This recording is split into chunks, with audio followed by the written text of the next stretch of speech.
반갑습니다. 또 이제 날씨가 조금 이렇게 바뀌어지는 게 체감되어지는 것 같아요. 또 은혜도 계속해서 커져가기를, 체감되어지기를. 그래서 오늘 말씀이 하나님의 능력을 경험하기로 본문을 사사기로 접어들게 됩니다. 사사기를 시작하면서 어떠한 것인지 조금 이제 배경이 좀 설명이 되어야 될 것 같죠. 출애굽해서 하나님이 약속의 땅에 불렀습니다. 그렇죠? 근데 정말 중요한 건 사사기에 반복해서 후에 말하는 게 있는데 자기의 소견에 옳은 대로 행하였다라는 말씀입니다. 무슨 말이냐면 이제 왕정 시대로 접어들기 전에, 그러니까 저들의 통치자인 왕이 세워지기 전에 나름의 삶을 멋대로 살아버리는 거예요. 그러니까 출애굽해서 하나님의 백성으로 살아야 되겠다 했을 때 위대한 지도자들이 있었잖아요. 근데 지도자들이 부재가 되는 상황이 벌어지고, 그러면 저들은 이제 어떻게 살아야 되느냐에 따라서 하나님의 은혜를 체험하지만 마음대로 사는 거예요. 그러니까 보는 이 없다 이거예요. 멋대로 살아보자.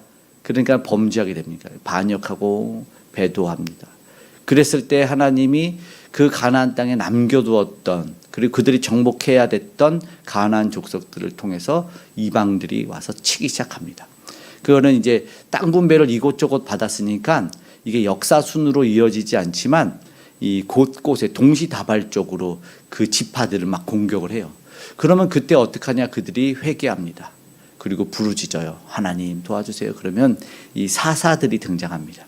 이 사사라는 말이 영어로는 저지, 그 심판하는, 예전에 보면은 이게 중국어 성경으로 넘어올 때 이게 판관, 이 주나라의 사사들이 있었어요.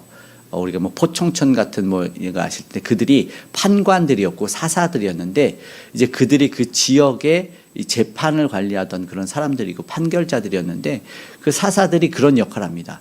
영적 지도자인데 군사력을 좀 발휘해요. 그래서 그들을 구원해 주시죠.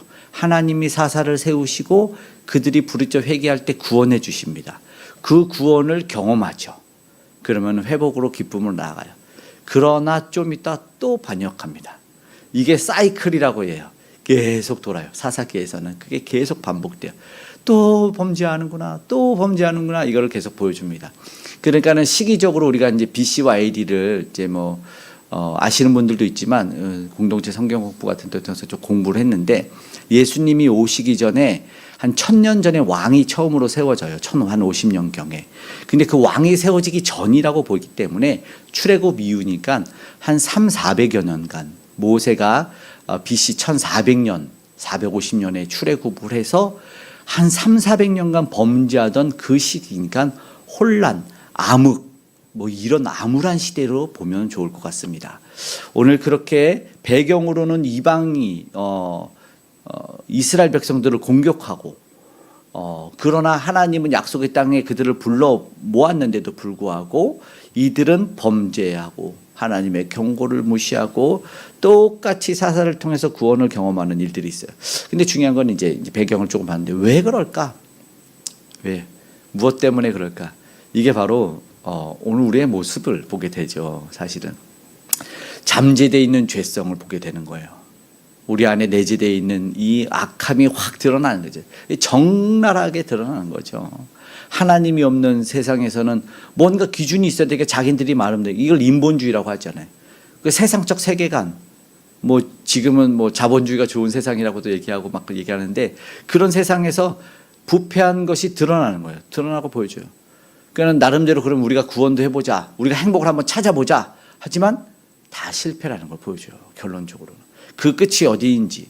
그러나 그럼에도 불구하고 하나님은 우리의 구원자이시다.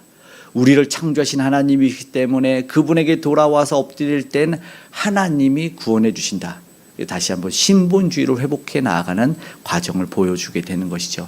해방과 구원 뿐만 아니라 하나님이 주시는 이 샬롬의 평강을 누리게 된다는 것을 돌아보게 됩니다. 그러니까는 이게 옛날에 뭐 1300~400년 전의 이야기가 아니라, 예수님 오시기 전 1400년이니까 지금으로 보면 한 3300~400년 전의 이야기로 시작이 됐는데, 아주 옛날인데도 불구하고 여전히 이 시대를 보는 것 같다. 여전히 나와 내 주변을 보는 것 같다. 이런 생각이 들 겁니다. 그들의 모습을 통해서 동떨어지지 않은 여전히 오늘 가운데 있는 이 모습 속에서 우리의 문제들을 점검하고 여전히 답은 무엇일지 오늘 말씀 안에서 그것을 오늘 우리가 발견해내고 또 기도하는 시간이 되었으면 좋겠습니다. 오늘 우리는 점검해요. 누구의 뜻대로 사는 게 맞는가? 나는 누구의 뜻대로 살고 있는가? 말한 것처럼 세상의 기준, 세상에 성공한 사람들이 나서 강연들 하는 거 보면은 틀린 말 안 해요. 그렇죠? 와, 옳은 말 어떻게 저렇게 옳은 말 할까? 그리고 인용도 막 석가 부처 뭐 예수 뭐 다 갖다가 그냥 막 정말 잘 강연도 하는 것 같아요. 그 맞는 것 같아요. 그러면 듣는 한 1,000명 막 2,000명 수만 명의 관객들이 다 그런 삶을 살아야 되는데 그러지 못한다는 것이 단편적으로 보여주는 것 같아요. 결국은 저들이요 사실상 내 멋대로 살았을 때 성공한 것, 자기들이 기준을 만들어 놓고 성공한 것을 보여준다. 그래서 이렇게 한번 살아보자라는 거예요. 이게 뭐냐면 아까 말한 각기 소견에 좋은 대로. 그런데 그 말씀의 뒤에 보면은 이 사사기 후반에 그때 이스라엘에 왕이 없었으므로라는 말이 붙어 있어요. 이스라엘에 왕이 없었으므로 각기 소견에 옳은 대로 행하였다. 이 말은 무슨 말이냐면 여러 가지, 그러니까 내 마음대로 사는 시대, 그리고 왕이 누구였나, 진짜 왕은 누군가.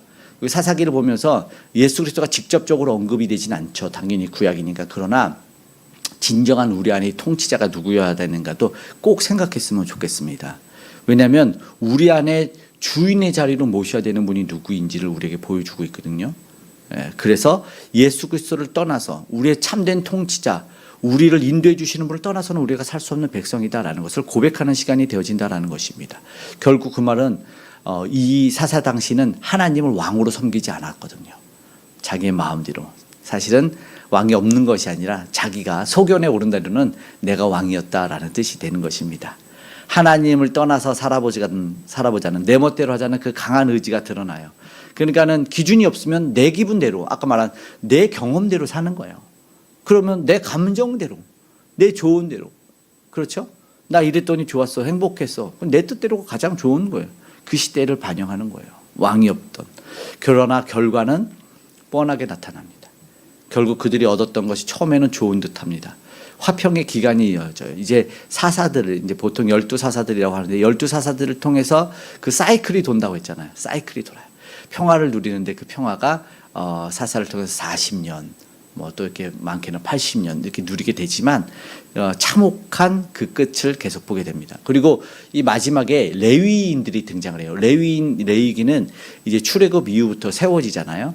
하나님과의 가까이 이 제사로 섬기며 백성들과의 중재와 이 제사 예배를 주도하는 자들인데 그들이 마음대로 행하는 것을 보여줘요. 야, 그러면서 이것이 무엇이 무너졌나라는 것을 단편적으로 보여주는 것이죠. 우리 안에 하나님을 섬겨야 되는, 섬김의 본을 보여야 되는 사람들이 무너진 때는 더 큰 혼란이 오는구나. 오늘 이 시대는 우리가 뭐라고요? 왕 같은 제사장. 출애굽에서도 그걸 보여주죠. 계속해서 신약과 연결해서 제가 말씀을 드렸던 거예요. 왕 같은 제사장, 오늘 우리거든요. 그렇죠? 우리가 그 제사장의 모습이 무너졌을 때 그 시대는 더욱 타락할 수밖에 없다라는 것을 보여주죠. 1절의 말씀 한번 읽어보겠습니다. 시작. 여호사가 죽은 후에 이스라엘 자손이 여호와께 여쭈어 이르되 우리 가운데 누가 먼저 올라가서 가나안 족속과 싸우리이까. 이 초반에 이제 내 멋대로 살아보자라는 거예요. 하나님의 능력을 체험하기 전에는 먼저 하나님의 능력 있기 전에 내 능력으로는 어떻게 되나. 이 처음에는 사실 하나님 그런데 은혜를 주시거든요. 이 지도자의 부재, 그 여호수아서를 보면 모세가 죽은 후에로 시작을 해요.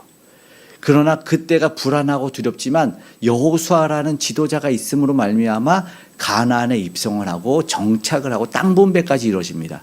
그런데 그 땅 분배인 약속의 땅에 들어와서 여호수아까지 없어지니까 사실은 혼란이 그죠?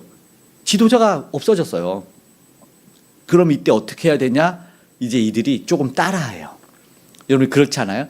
집에 엄마 아빠가 없으면 누가 왕이에요? 형아가 누나가 왕이죠. 그러면 처음에 따라하죠. 알죠?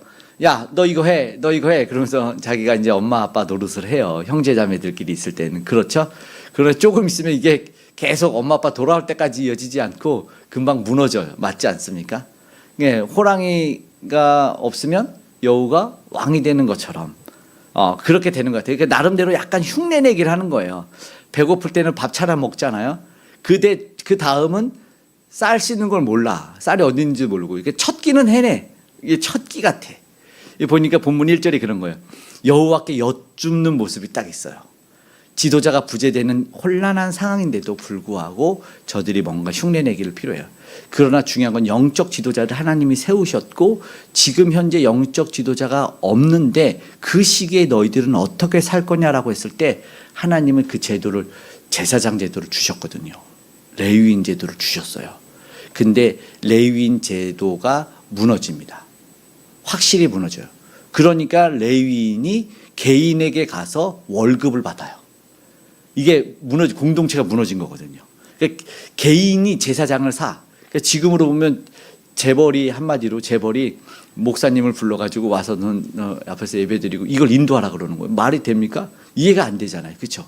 근데 그 일이 실제로 일어나는 걸 보면서 어떻게 무너졌나 봐요. 결국 모세와 여호수아 같은 영적 지도자들의 그 리더십은 없지만 흉내내기 그 신앙은 조금 유지해 나가는 것 같습니다. 그런데 중요한 부재가 이어지고 그러나 다행히 초반에는 중심이 흔들리지 않아요. 왜 그러냐? 우리 홀로서기 하고 싶어하는 사람들이 있죠. 누가 홀로서기 하고 싶어요? 학생 시기를 지나서 청년들이 홀로서기 하고 싶죠. 나 방 하나 얻어달라고. 나 잘 살 수 있다고. 그러냐고. 그럼 방 쉽게 얻어주나요? 싸우다 지면 얻어주는 거예요. 그 방 얻어주면은 처음에 홀로서기 잘 하는 것 같아요. 그죠? 처음은 괜찮다니까. 이 본문이 진짜 처음은 괜찮아. 가면 밥도 해 먹는 것 같아. 그러면 이제 엄마가 이제 반찬도 좀 날라다 주고 빨래는 하고 사냐? 뭐 먹을 건 뭐 해 먹고 사냐? 옷 좀 먹고 사는 것 같아. 물론 잘 사는 친구들도 있어요. 근데 이 보통에 보면은 조금 있으면 무너지기 시작합니다. 청소가 어디 있습니까? 그냥 다 구석구석에 들어가 있고 이게 조금 더 있으면 어떻게 되는 줄 아세요? 술병과 함께 자고 있어. 그렇게 무너지는 거예요. 그냥 목적이 사실은 그거였던 것 같아. 나 자유롭게 한번 살고 싶어. 자유롭게 살고 싶다면 나 혼자 살고 싶다면 뭐야? 나 마음껏 타락해 볼게. 나 뭐 실컷 한번 죄 한번 져볼게. 이거예요. 근데 진짜 그런 친구들 많다.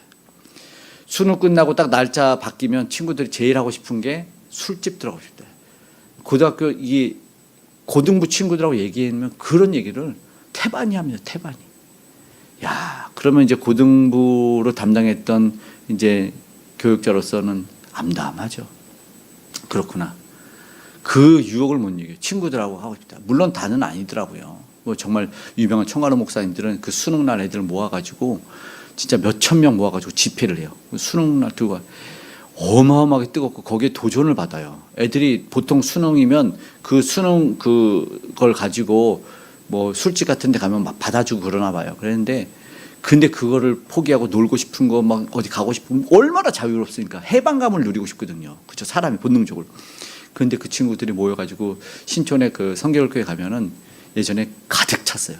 건너편까지도 건너편은 온라인으로 방송이 되는데 가득 차가지고 물론 좀 예전 이야기지만 정말 뜨겁게 찬양하고 그리고 진짜 막 감동적인 거는 그 이제 청하로 목사님이 니네 정말 고맙고 수고했다 하면 애들이 막 우는 거야. 막 감동적이죠. 지금까지 찾아왔던 서름에 나는 똑같이 세상과 다르게 삽니다. 나는 하나님 앞에 예배합니다. 가장 중요하고 내가 타락할 위기 속에서 난 하나님 앞에 예배합니다. 그 모습에 우리가 아내랑 우리는 이제 청년인 척하고 같이 가서 이렇게 예배하는 그 모습을 보는데 너무 은혜로워요. 아직도 살아있어요. 근데 우리가 왜 기도하냐면 그런 친구들만 있는 게 아니기 때문에 그래요. 많은 친구들은 진짜 많은 생각 속에서 나 조금 하나님 떠나서 마음껏 살아보고 싶고 마음껏 죄져보고 싶고 다 해보고 싶다. 근데 그 다 해보는 곳에 신앙이 없는 게 태반이거든요. 하나님 없어요. 그러니까 마음껏 살아가는 거예요. 그러니까 무너진다니까요. 홀로서기가 처음 되는 것 같고 지도자의 부재가 뭔가 처음에는 이어져 가는 것 같지만 그러나 가스불을 못 켜기 시작합니다. 처음에는 돼 있는 밥 먹어요. 그렇죠? 한두 개 해결하는 건 문제가 안 돼요. 이게 오늘 사사기의 시작이에요. 그러니까 전쟁에서 하나님한테 물어보며 어떻게 할지 물어봅니다. 우리 언제 이걸 또 언제 경험 우리 경험이 언제였냐면 코로나 딱 시작됐을 때 온라인 예배를 드린다고, 우리 집사님 잘 모를 수도 있는데 온라인 예배를 한 교회당에 와서 예배당에서만 예배를 드리는 줄 알았어요. 절대 안 오면 안 된다고 생각을 했었어요. 아파도 죽어도 교회당에서 예배당에서 죽어라. 근데 코로나를 나라에서 멈춰버리고 셧다운 시켜서 아무도 못 나간다 해버리니까는 이 사람들이 어떻게 합니까?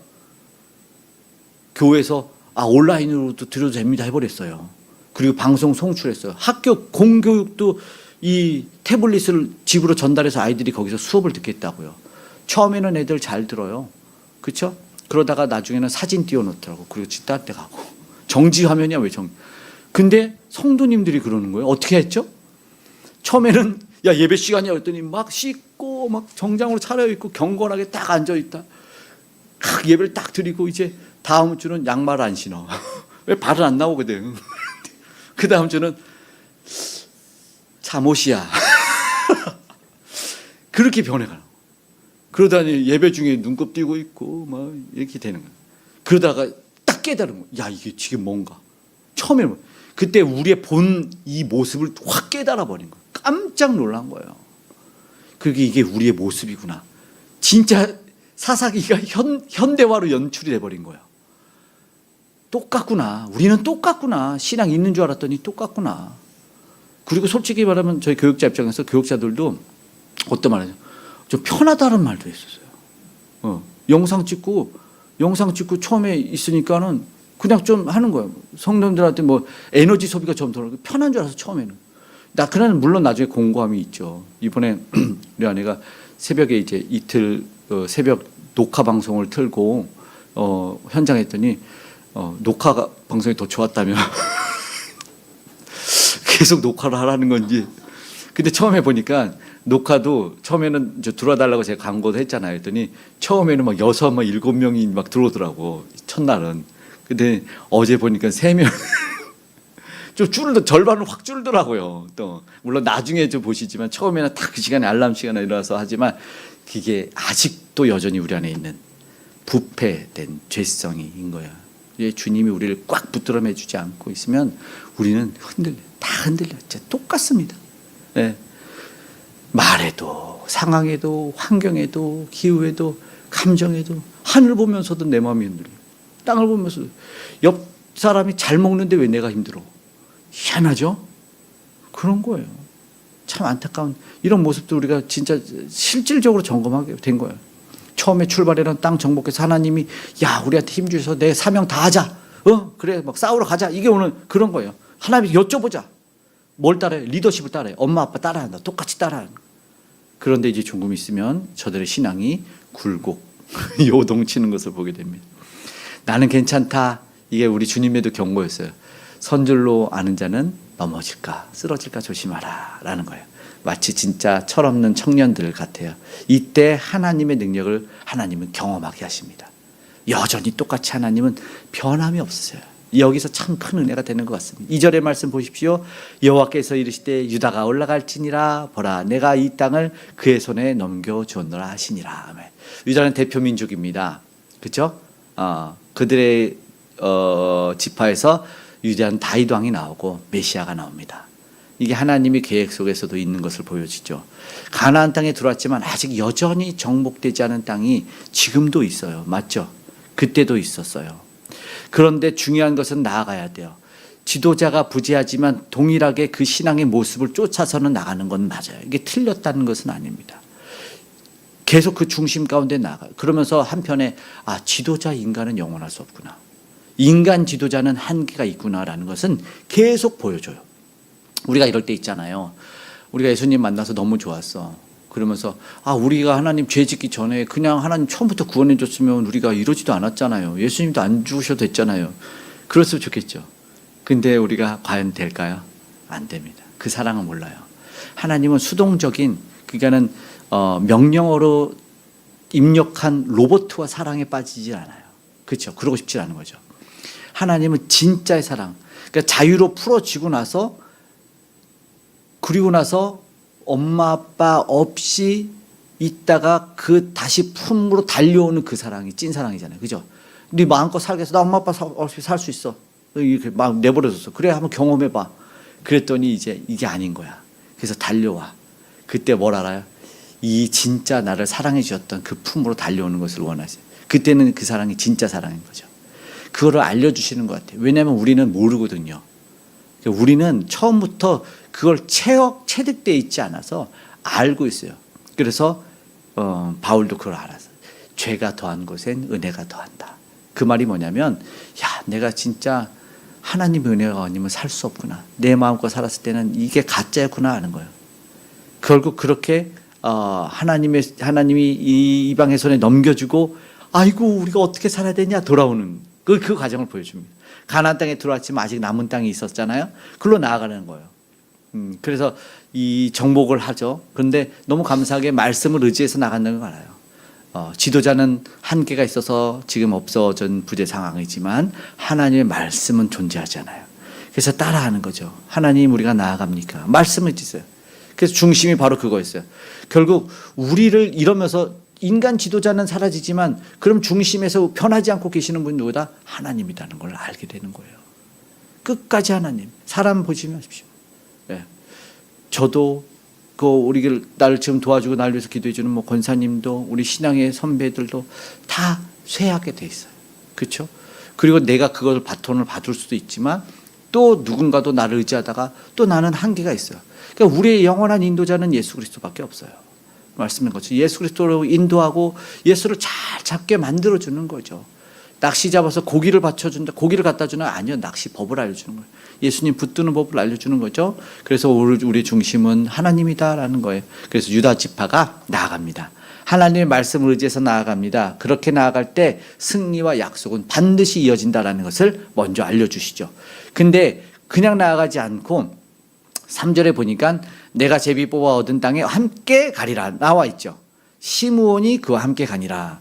혼자 가지 않아요. 우리 소명을 받아서 하나님의 부르심에 나아갈 때 보면은 주님도 사실은 두세 사람이 모인 곳에 나도 너희 함께 한다는 말씀을 하시면서 그 과정으로 하나 돼요. 그래서 구원은 합력하여 선을 이루는 것이다라는 그 구원의 과정을 보고 하나님도 홀로 하실 수 있었지만 성삼위일체 사역의 분리를 통해서 분명하게 이루어 가십니다. 성부 하나님의 놀라우신 사랑과 성자 그리스도의 희생, 성령의 인도하심을 통해서 삼위일체 놀라운 사역을 통해서 구원을 완성하셨어요. 그분의 놀라운 계획의 완성 속에서 우리도 합력해서 가는 거예요. 홀로는 없어요. 독불장군은 없다는 거 보여요. 그래서 힘써 나아가는 거예요. 믿음의 공동체를 불러 모아서 나아가게 합니다. 그러나 오늘 우리가 여기서 주의할 것은 내 사명만 봐도 내 목적으로만 달려나가는 분들이 있어요. 이때 공동체가 힘들어지는 거예요. 교회도 그렇더라고. 이제 물론 뜻이 모이면 상관이 없지만 어떤 목사님은 대안학교를 중심으로 나는 가겠다. 그래서 아이들 맡겨서 무조건 우리는 아이들만 해. 그러면은 그 약간의 그 목적이 같으면 상관이 없지만 그 교회의 본질을 잊지 않았으면 좋겠다는 거죠. 교회가 왜 그 교회가 세워져? 그거는 그냥 기관이 돼버리는 거잖아요. 대안학교로만 가면은. 그러니까 정확하게 하나님을 예배하고 있고 그 가운데 부수적으로 함께 우리가 기도할 때 다음 세대에 대한 사명을 우리가 함께 갈 수 있는 사람들이 공유해서 나아가고 또 아니면 우리 선교로 공유해 나아가고 여러 가지들이 있어야 돼요. 그래 건강한 공동체를 만들어요. 구제도 나아가고 뭐도 나아가고 이렇게 해야 되는데 그렇지 못하고 하나만 나아가다 보면 그 뭐 안 하는 사람이 도태되기도 하고 소위 왕따도 되기도 하는 거죠. 너는 왜 아이들 위해서 기도 안 하냐? 너는 왜 아이들을 헌신하지 않느냐? 이렇게 돼요. 그래서 교회가 아름답게 뜻이 합력해져야 되는 거죠. 그때 연합이 이루어져 가는 것입니다. 그래서 자기 뜻에만 하지 말고 서로의 뜻, 특별히 하나님이 주신 그 사명들을 잘 함께 나아갔으면 좋겠습니다. 자, 4절에 보십시오. 4절 말씀 읽겠습니다. 유다가 올라가매 여호와께서 가나안 족속과 브리스 족속을 그들의 손에 넘겨주시니 그들이 베색에서 10,000명을 죽이고 승리의 원인이 어디 있다고요? 여호와께서 넘겨주신 것입니다. 굉장히 중요하죠. 여기서 뭐냐면 오늘 말씀인데 하나님의 능력을 체험하는 거예요. 하나님의 능력을 경험하게 합니다. 어떻게요? 지도자가 물론 없음으로 말미암아 두렵고 부재의 이 어려움이 있지만 말씀 붙들고 기도하고 나갔더니 승리한다. 하나님 분명히 경험하게 해준 게 시작입니다. 기억하셔야 돼요. 그러나 이들이 안 하는 게 이제 나중에 나오기 때문에 그런 건데 이 당시 진짜 센 왕이 누구냐면 아도니 베색이에요. 엄청 셌어요. 모든 왕들을 잡아다가 발가락 다 베어서 자기 발밑에서 부스러기 먹게 했다니까요. 그래요. 그런데 그 왕이 수치를 당해요. 모세 여호수아 없지만 하나님이 함께 할 때는 이 유명한 왕도, 그러니까 한마디로 우리나라가 미국을 굴복시킨 것 같은 아무튼 그러한 것이죠. 말이 안 되는 거죠. 하나님이 함께면 어떤 대적도 끝도 상관이 없구나, 이걸 경험한 거예요. 본문에는 넘겨주시니 분명히 결국 하나님이 주셨다. 하나님이 힘과 능력을 주신다. 이게 출발이에요. 그래서 하나님이 그 땅으로 인도했지, 하나님이 안 해주실 건데, 응답 안 하실 건데 그냥 인도하신 것이 아니라니까요. 하나님은 이미 밥 해놓고 쌀 해놓고 물이랑 다 나오고 해놨다고요. 그래서 언제든지 살 수 있게 해놨어요. 종종 우리가 내가 이긴 게 내가 잘해서, 내가 기도 열심히 했으니까 착각이 아니에요. 근데 넘겨주신이라는 말을 놓쳐서는 안 됩니다. 하나님의 능력을 체험하게 해주신 거예요. 이게 고백될 때 이런 고백하시는 분이 가장 멋지고 아름답지 않습니까? 하나님이 해주셨습니다. 하나님 진심의 고백들. 정말 이 말들은 여전히 변함이 없이 감사한 말씀인 것 같아요. 결국 하나님이 넘겨주세요. 그리고 우리는 착각하지 않고 교만하지 않아야 된다. 우리는 망각하지 않겠습니다. 라고. 그럼 하나님의 능력을 바라봐야 된다라는 것이 중요하죠. 우리를 하나님은 이미 이 속에는 책임지고 붙들어 주신 하나님이 여전히 존재하고 계시는구나. 과거에 구원하신 하나님이 이제 가셨구나. 니네 땅에 들어왔으니까 이제 나 간다 하고 보내는 분이 아니라는 거예요. 여전히 함께 살고 계셔서 늘 주님을 의지하고 있어야 되고. 그러니까는 이스라엘 백성들은 뭐 하냐면 여전히 주님 바라보고 의지하고 나아가는 거예요.